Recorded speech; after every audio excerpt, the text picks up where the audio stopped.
परमेश्वर जिस हाल में रखे, जिस स्थिति में रखे, उसी स्थिति में हमें अपनी योग्यता और अपनी क्षमता का परिचय देना चाहिए और हर हाल में उसका धन्यवाद करने में कभी पीछे नहीं हटना चाहिए। और ये भी ध्यान रखिए कि जैसे भगवान श्री कृष्ण ये कहते हैं, मय्येव मन आधस्व, तुम अपने मन को मुझ में पूरी तरह से संलग्न कर दो, अपने मन को मुझसे जोड़ दो। मयि बुद्धिम निवेशय, और ये जो तुम्हारी अक्ल है ना, ये दुनिया की बनी बैठी है और इसमें दुनिया प्रवेश कर रही है, सांसारिक बुद्धि हो गई हमारी, तो इसे भी तुम मुझे सौंप दो। तुम्हारी सोच और तुम्हारे निर्णय मुझे ध्यान में रखकर या मेरे होकर, मुझ में समर्पित होकर अपने विचारों को और अपनी बुद्धि का प्रयोग करो। निवशिष्यसि मय्येव उत ऊर्ध्वम न संशय, बस इसी तरह से तुम मुझ में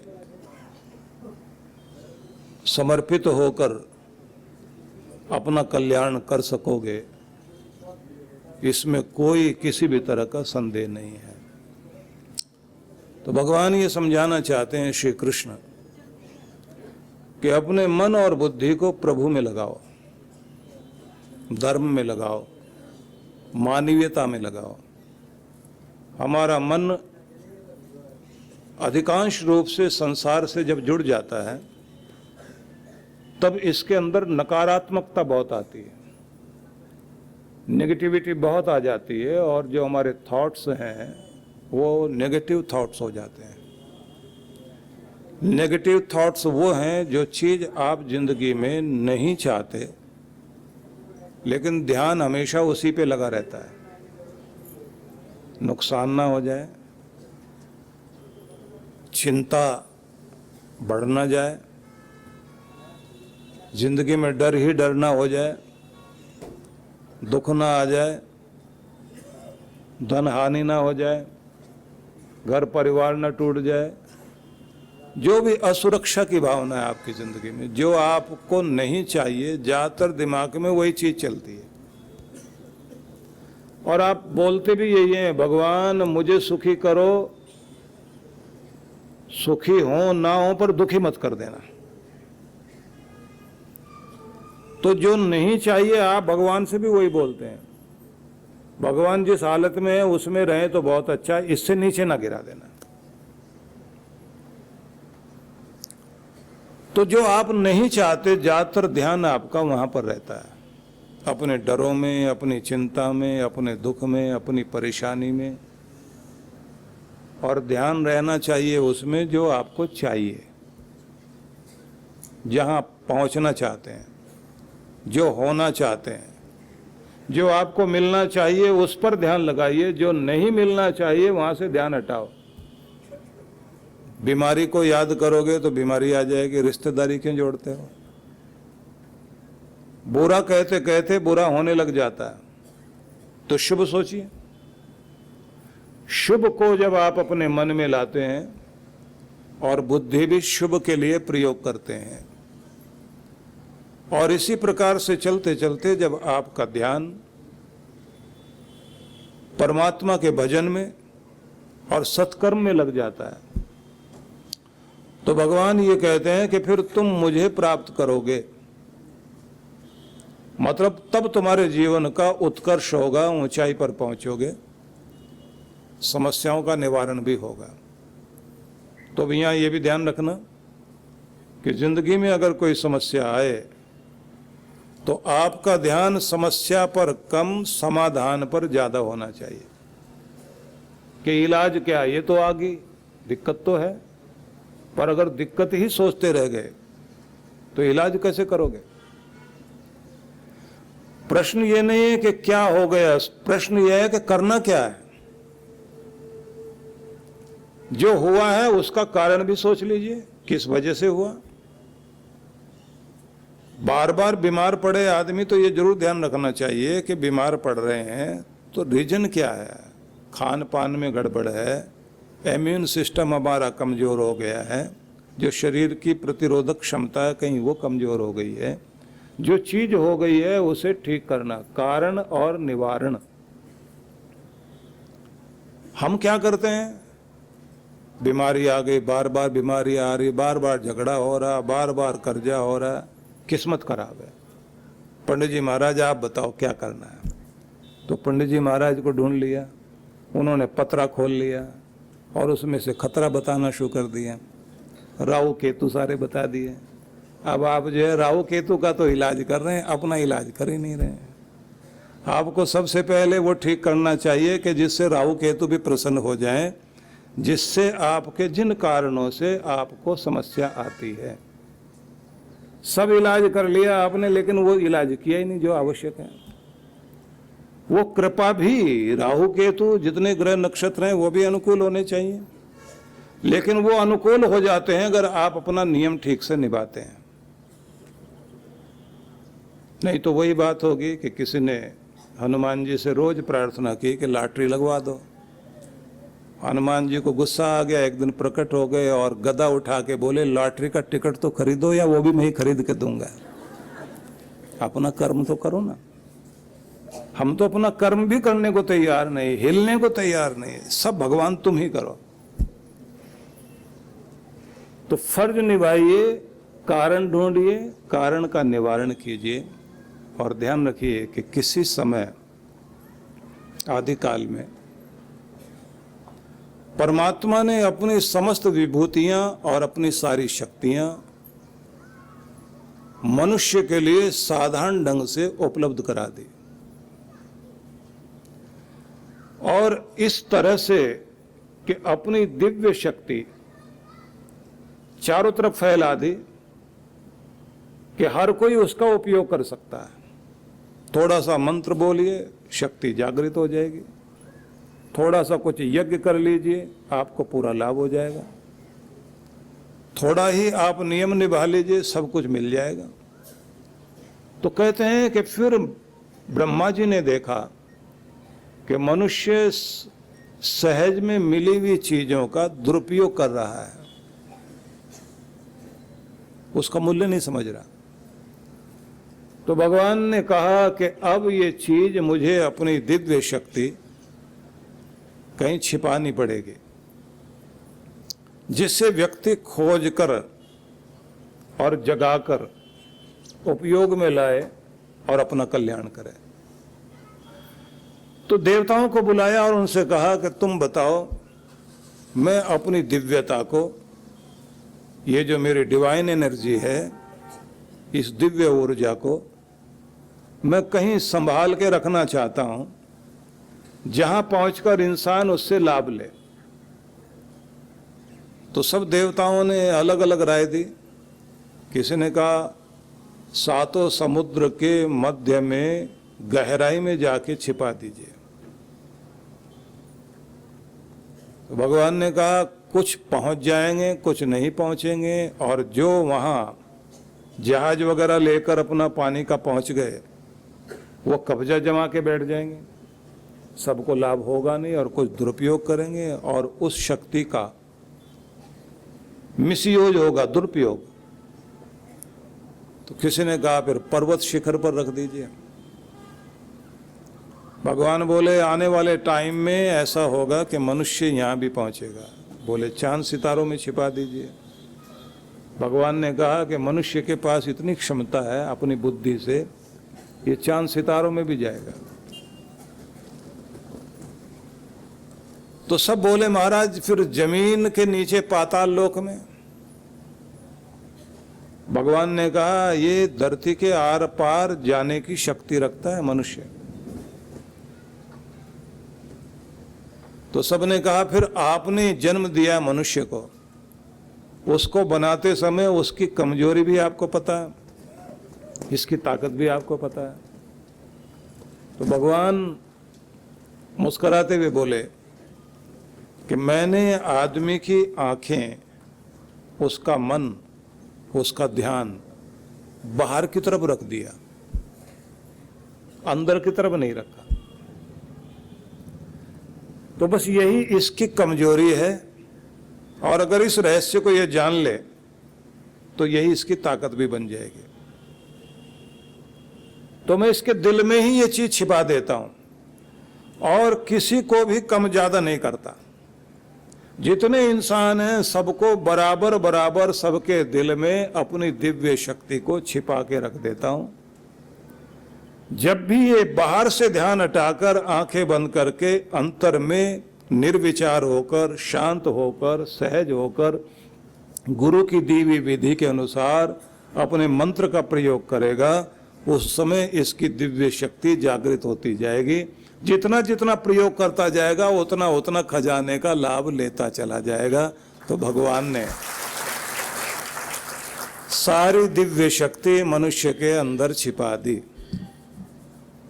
छिपाने के बाद सबको ऋषियों से कहा प्रचार करो कि सुबह शाम आंखें बंद करके बैठना शुरू करो, हाथ जोड़ना शुरू करो, अकड़ी हुई गर्दन को झुकाना शुरू करो। कोशिश करो, सेवा से रब रीझेगा, साधना से रीझेगा, सत्कर्म से रीझेगा। और जितना ध्यान सारा दिन बाहर रहता है तो कम से कम ऐसा कर लें कि और नहीं तो कम से कम 24 घंटों के अनुसार 24 मिनट ही सही आंखें बंद करके अपने अंदर झांके और अपने अंदर इस शक्ति को जगाए। तो वो जो शक्ति सोई पड़ी है जब वो जागृत हो जाएगी तो इसको वो कृपा अपने आप मिलने लग जाएगी, जिसके लिए इस पूरी दुनिया में भटकता है। क्योंकि जो भी कुछ बाहर इसको मिलता है वो अंदर के कारण मिलता है। अंदर जितनी जितनी समझ आदमी की बढ़ती है उससे उसकी औकात बढ़ती है, उसका हौसला बढ़ता है, उसके अंदर एक गुण आता है, बस इतना काम मैं कर सकता हूँ, इतना पैसा तो मिल ही जाएगा, इतना तो काम मेरा चल ही जाएगा, इतने से गुजारा कर लूँगा। तो अपने आदमी औकात पहले छोटी रखता है, फिर साहस जागता है तो आदमी सोचता है नहीं इतना नहीं, मैं इतना कर सकता हूँ। फिर किसी और से प्रेरणा मिलती है तो आदमी को लगता है ये तो मैंने कम सोचा, मैं तो बहुत ज़्यादा कर सकता हूँ। तो अंदर से जब आदमी की हिम्मत बढ़ती जाती है तो फिर आदमी को एक दिन ये भी लगता है कि अगर प्रधानमंत्री वाला काम भी मुझे मिले तो मैं बहुत बढ़िया ढंग से निभा सकता हूँ, कोई मौका दो मैं सब कुछ कर लूँगा। और पहले सोचता था बस चपरासी की नौकरी मिल जाए इतना ही काफी, अपना गुजारा हो जाएगा। तो छोटे में रहते रहते आदमी अपनी औकात छोटी कर लेता है। कारण क्या है? अंदर के कारण सब कुछ है। अंदर अगर व्यक्ति को जगा दिया जाए तो वो बहुत कुछ कर सकता है, और अंदर से छोटापन रह जाए तो उसके जीवन में कितनी भी ऊंचाई आ जाए। वही भिखारी वाली बात, भिखारी ज्यादा कुछ सोच ही नहीं सकता। वो अपने घर में भी आएगा, पत्नी से पानी भी मांगना है तो उसको तो खुल के बोल सकता है ना, तो वहां भी आके कहेगा भगवान के नाम पे पानी तो पिला दो कम से कम। आदत पड़ी हुई ना। अगर भिखारीपन अंदर बैठ गया तो आप कहीं भी खड़े होंगे, क्योंकि वो आपने अपनी औकात बना ली। तो भगवान ये कहना चाहते हैं कि तुम बाहर से बड़े नहीं बनते, अंदर से बड़े बनते हो। जब अंदर से बड़े बनते हो तो बाहर से भी बड़े बन सकते हैं, इसलिए अंदर ठीक करो। अपने विचारों को ऊंचा उठाओ और इस भरोसे में मत बैठ जाओ कि ये मेरा भला करेगा, वो भला करेगा, ये आएगा, वो आएगा, ये ध्यान रखेगा, वो ध्यान रखेगा। कोई ध्यान नहीं रखेगा। आपको पहले अपना ध्यान रखना है। सफल आदमी जब होने लग जाता है तो सारी दुनिया गीत गाने भी आती है, साथ देने भी आती है, और अगर आप फेल होने लग जाए तो सब लोग मजाक उड़ाने के लिए खड़े हो जाते हैं, और अपने भी पराये होते हुए देर नहीं लगती। इसलिए पहले आप खुद के तो अपने बनो, अपने आप को अंदर से तो मजबूत बनाइए। अगर आप अंदर से मजबूत है तो पूरी दुनिया साथ देगी, क्योंकि कमजोर है अग्नि, हवा बुझाएगी, और अग्नि प्रचंड है तो हवा उसको बढ़ाएगी। हवा भी तो करती है ऐसे। हवा का भी ये गुण है, वो देखती है कमजोर है या ताकतवर। अगर देखती है कि आग ताकतवर है तो उसे बढ़ाने के लिए, हम तो मदद के लिए आए हैं। और अगर दिखाई देती है तो ये कमजोर अग्नि है तो मजाक करेगी, फूंक मार के बुझा के चली जाएगी। यही दुनिया का ढंग है। अगर आप कमजोर बनोगे तो फूंक मार के हर कोई आपको बुझा देगा, और ताकतवर बनो, हर कोई ताकत देने के लिए तैयार हो जाएगा। तो ताकत अंदर से आएगी, ताकतवर अंदर से बनना है। अंदर से बनने का मतलब पहले तो मन से मनोबल को बढ़ाओ। मनोबल बढ़ाने के लिए, मन का बल बढ़ाने के लिए विचारों की ताकत बढ़ाइए।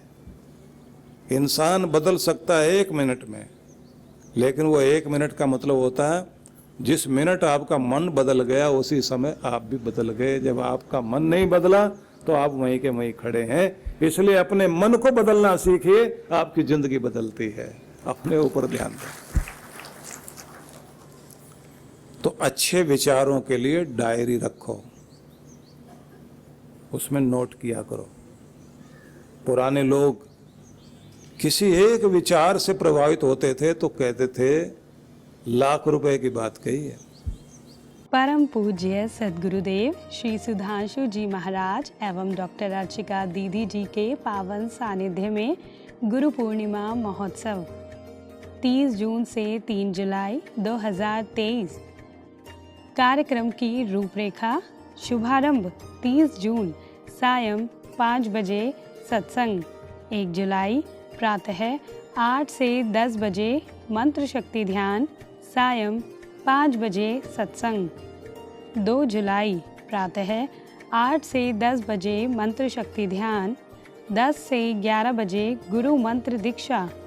11 बजे दिव्य शक्तिपात। सायं 5 बजे सत्संग। 3 जुलाई प्रातः 8 बजे गुरुदर्शन एवं गुरु पूर्णिमा सत्संग। सत्संग स्थल शक्ति टेंट द गोल्डन डेकोर, नज़दीकी जापानी पार्क, सेक्टर 12 रोहिणी, दिल्ली। आयोजक विश्व जागृति मिशन, नई दिल्ली, रोहिणी मंडल। ऑनलाइन या ऑफलाइन मंत्र शक्ति ध्यान के लिए संपर्क करें। आप सभी इस कार्यक्रम में सपरिवार सादर आमंत्रित हैं। परम पूज्य श्री सुधांशु जी महाराज के पावन सानिध्य में ब्रह्मलोक आश्रम में श्री कैलाश मानसरोवर निर्माण हेतु भक्ति सत्संग दिनांक 10 और 11 जून। कार्यक्रम की रूपरेखा। 10 जून रायपुर नगर शाम 5 से 7 बजे आशीर्वचन। स्थान Pandit Deendayal Upadhyay auditorium, science college, GE road, Raipur, Chhattisgarh.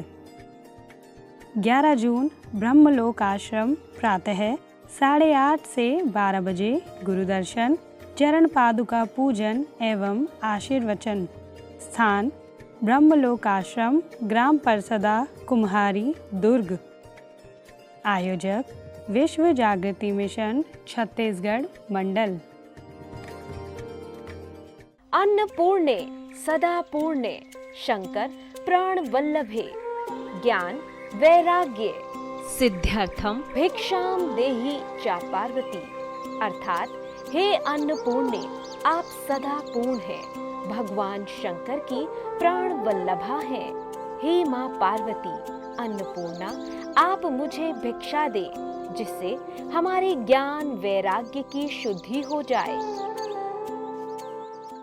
सेवा आज जिस संस्थान का पर्याय बन चुकी है वो है पूज्य श्री सुधांशु जी महाराज के सानिध्य में संचालित विश्व जागृति मिशन। सेवा के क्षेत्र में मिशन की एक और नई पहल अन्नपूर्णा योजना।